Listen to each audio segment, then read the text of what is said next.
guys, it's Carissa and welcome back to my channel. Today I'm going to be telling you all about the books that I read in the month of February. Yes, I know it's a little bit late, but honestly I didn't post for 6 months, so I'm just happy to get anything out there at this point. So for the month of February, I read a total of 9 books, which is incredible for me, especially considering February is such a short month. But honestly, it was one of those months where I just thoroughly enjoyed reading, and that's all I really wanted to do, so that's all I did. The first book that I read in the month of January was actually an audiobook, and it is called Failure is Not an Option, written by Kranz. Now, this book is nonfiction. It's about Kranz and his time as mission control during the space race with Russia. So he was there through most of the missions all the way up to the moon landing. So it was really fun to listen to and hear about. I don't necessarily like giving nonfiction a rating, but if I had to give it a rating, I would give it 4 stars, and that is just purely an enjoyment rating. It has nothing to do with the writing or any of that. It's just, I liked it 4 stars worth. The second book that I read in the month of February was called I Will Never Leave You, written by Thayer. Honestly, I gave this book 1.5 stars. It is a thriller. I gave it a really low rating, but honestly, I read it all in one day. It was kind of one of those train wrecks where you want to know what happens. Like, you can't look away. You know, it's really gruesome. You can't look away. You just gotta keep reading till the end. And that's how I felt with this book. Honestly, I can't even count how many subplots there were. The basic summary of this book is there is a married couple who have been trying to have a baby for, I think, 9 years. And the start of the story shows that couple going to the hospital. The husband is going to introduce his wife to his mistress, who is currently in labor with his love child. And the wife, because of her struggles with having a baby, desperately wants to keep the baby for herself. And that's where the story begins and takes off. I gave it 1.5 stars because I enjoyed it enough that I had to see, well, I can't even say I enjoyed it. I don't know if it was the writing style or what. There was just something that compelled me to read until the end and not quit on this book. So I gave it 1.5 instead of just a 1-star rating.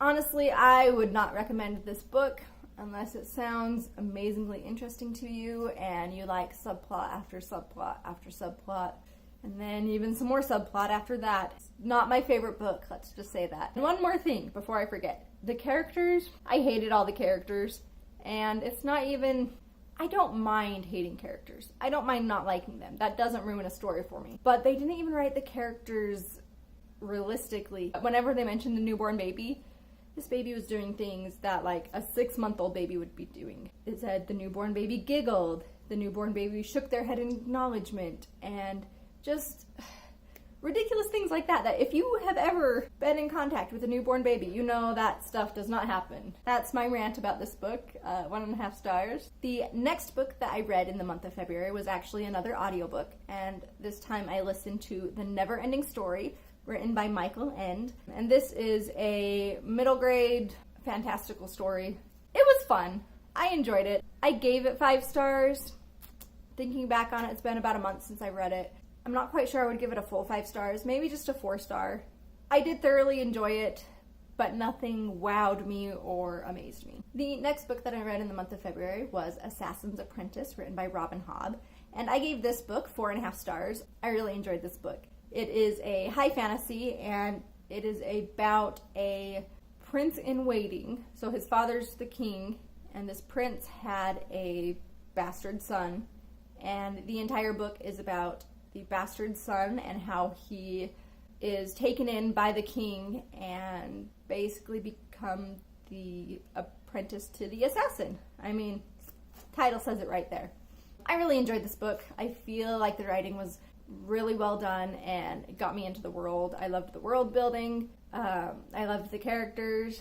I just had a really fun time with this book, and it is a series. There are 3 books in this series, but technically it's in the realm of the Elderlings. That's what it's called.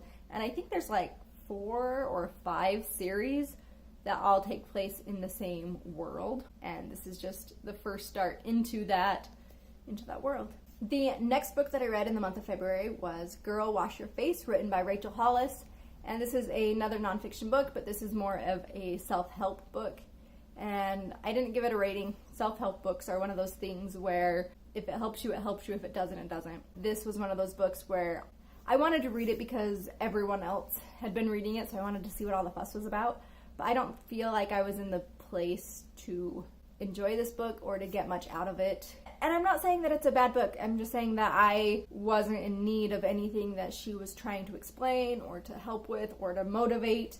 And I don't know. It just wasn't my favorite. Now, let me know if you have read it, if you liked it, or if she helped you out in any way. But for me, it was just kind of an book. The next book that I read is called Challenger Deep, and this is written by Neil Shusterman.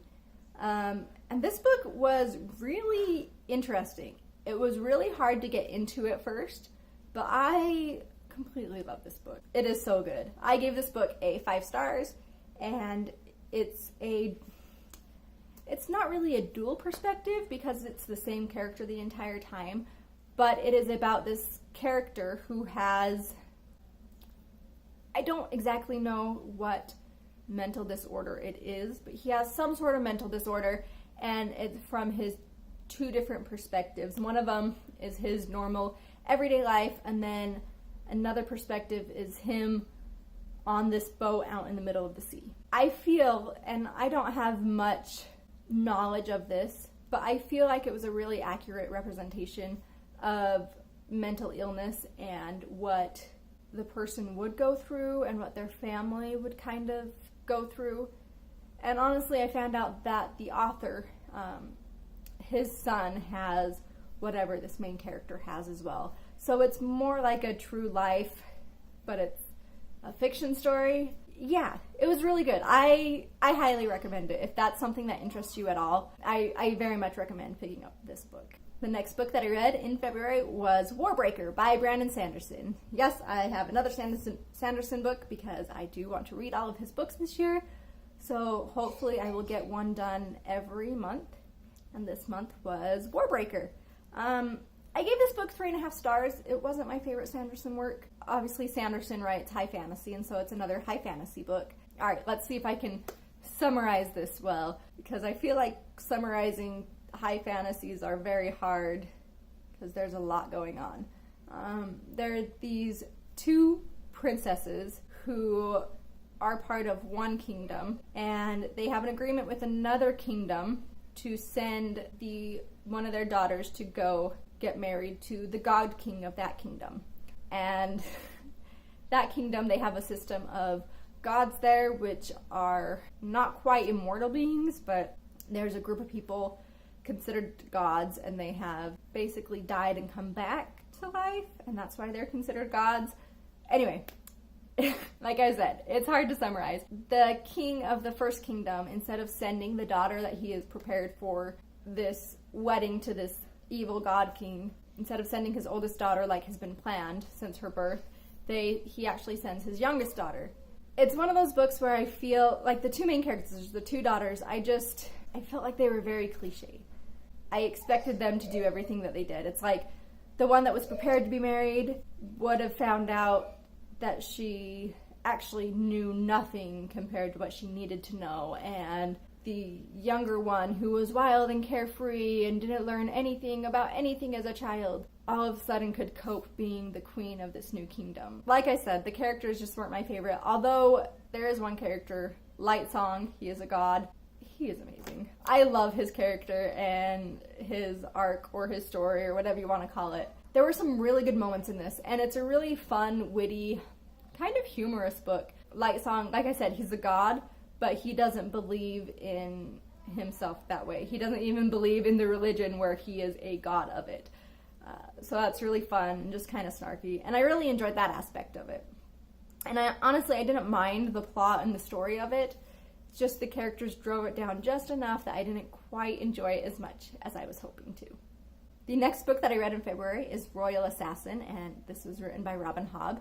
This is the second book in the Farseer trilogy that I started earlier this month, one of the trilogies in the realm of the Elderlings. And although I really enjoyed the first book, the second book was definitely not my favorite. The main character stays the same, but instead of being a little kid, the main character is now a teenager, and I just feel like this book was filled with teenage emotions and outbursts and drama. There was just so much emotional just drama that I could have done without, honestly. It's still an interesting story, an interesting concept, and honestly, I've already continued on and I've finished the next book. Yeah, 3.5 stars. I enjoyed it. It's just not quite as good as the other one. All right, now we are on to the last book that I read in February, and that was 4 Weeks, 5 People. And this book is written by Jennifer Yu. This book I gave 2 stars. It, again, wasn't my favorite. This book is about 5 people, a group of teenagers who go to this camp to help people who have some sort of mental or physical disorder that they're trying to deal with. I'm really interested in psychology and psychiatry and mental disorders and therapy and things like that. It's just something that I've thought about doing as a career since I was in junior high, and so it does interest me still. So I was excited to try and find a book that would bring me into that world a little bit. But honestly, I don't feel like these characters were a good representation of mental illness or even a good representation of individual characters. There are 5 different perspectives in this book, and honestly, I wasn't sure when I would start reading a new chapter who was speaking. The characters were pretty bland and mild. The only character that I could tell that I actually really liked and really enjoyed, and I did feel like his character was a lot more realistic, and that was, I don't even remember his name, but I remember he had an eating disorder. And I do feel like he was represented more realistically than any of the other characters, and I really liked his story. But overall, the other 4, I couldn't tell who was who. It fell really flat for me. And then another thing that bothered me is they had these camp counselors there, and one of the counselors, who isn't even this kid's therapist at all, offered to give him medicine to take away some of his anxiety, or is asking if he's ever been prescribed this because it would be really good for him. And that's just not realistic to me. I'm pretty sure that kind of stuff is illegal if you're not the actual therapist. Anyway, I don't know. I just feel like there were a lot of problems in this book, and the ending I feel like is a little unresolved. Something happens at the end and we don't get all the perspectives on it, and I feel like that's just missing something. I hate to end this video kind of on a negative note, since that was not my favorite book, but it seems like I have a couple of those this month. But I did also have some really good reads this month. I still consider it a success. I read a lot. I enjoyed a lot. I didn't enjoy a lot. It was very diverse. I read a pretty diverse group of books as well. I've read high fantasy. I read contemporary. I read a biography. I read some self-help books. So it was a pretty good reading month for me, and I'm glad that I got to diversify a little bit, even if my ratings diversified as well. Anyway, thanks for watching. Bye!